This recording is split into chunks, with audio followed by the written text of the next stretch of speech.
saya salut sama Bung Iqbal dan kawan-kawan berani ngambil inisiatif untuk bikin partai buruh, dan insya Allah ini akan jadi satu dari 3 partai paling besar di Indonesia. Kalau kita lihat pengalaman partai buruh di Eropa, di Australia, maupun di Latin Amerika.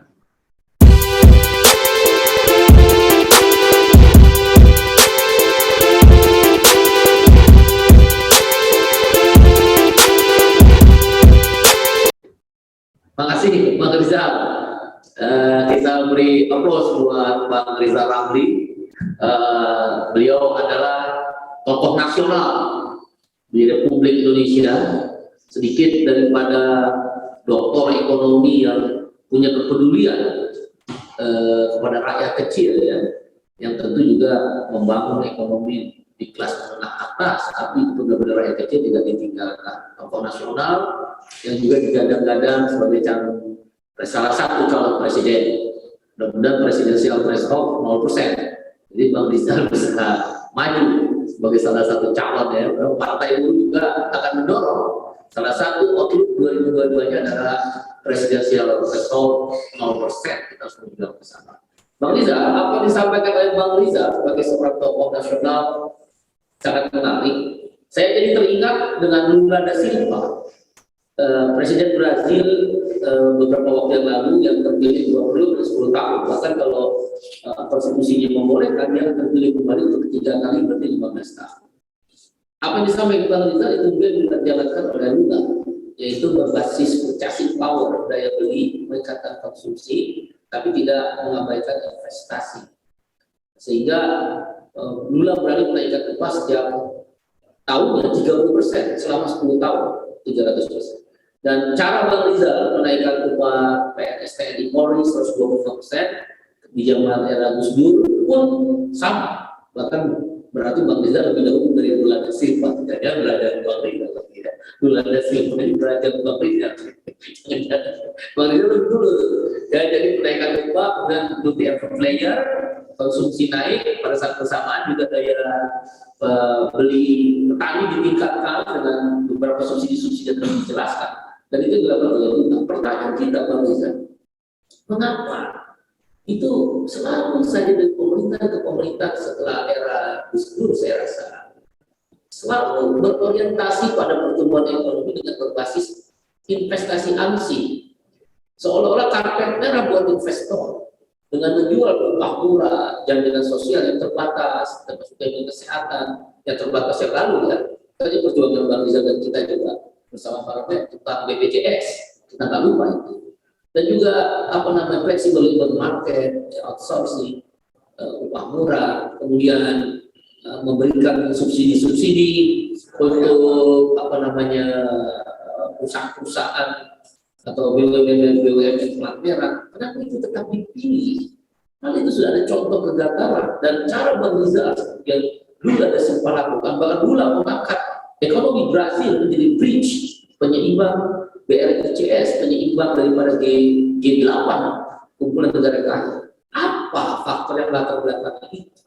Apa begitu bencinya kebijakan-kebijakan negara terhadap kesejahteraan rakyat? Begitu kontroversial ekonomi tumbuh, tapi paradoks ekonomi growth dinikmati di kelas menengah atas.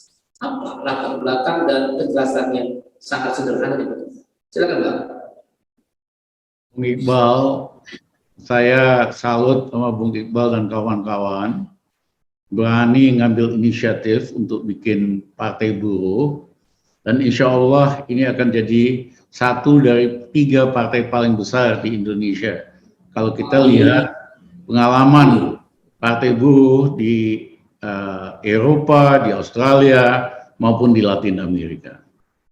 Nah, esensinya seperti yang kami lakukan dan Lula lakukan, Presiden Brazil, pompa daya beli golongan menengah bawah. Otomatis mereka akan membelanjakan pendapatan tambahan itu, akhirnya justru menumbuhkan, mempercepat pemulihan ekonomi.